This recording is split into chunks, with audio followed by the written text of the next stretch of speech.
Needless to say, the forces of capitalism don't just disappear. They took this as a temporary blip. They did everything they could to discredit the League. They tried to discredit Townley and Lemke and Fraser and everyone else who was associated with it. They undermined the idea of the Nonpartisan League's program, saying that it was utopian or socialist or that it was not going to solve the problem. They did what every economic institution does. They tried to undercut the rates of the bank. They vilified the bank's board and the bank's staff, and they made it clear that farmers would be taking really dangerous risk if they made deposits in the bank or looked to the bank as a permanent fix for their problems.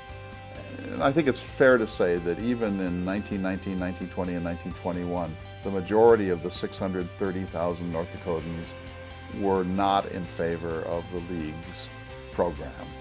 That the League, like all other revolutionary movements, was a sort of junta of extremely well-organized people who got through as a minority a set of programs that were not likely to win a statewide plebiscite by themselves. And so as soon as the bank was formed, there were charges of corruption and mismanagement. There was a question of where funds had gone.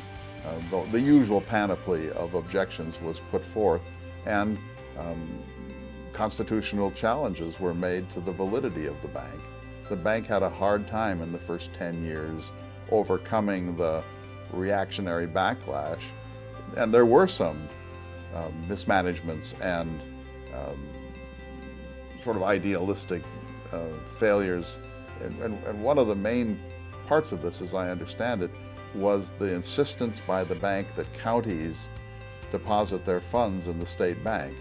And this really brought widespread disenchantment, because the notion was that a county, Stark or McHenry or Towner or Cass, should really be able to do its business in any way that it saw fit, and it should not be required by law to put its deposits in the State Bank of North Dakota. And I think that there was, as in almost every other revolutionary utopian moment, there was overreach. The confidence of the League got in the way of good sense at times, and they made it easier for their enemies to fight back.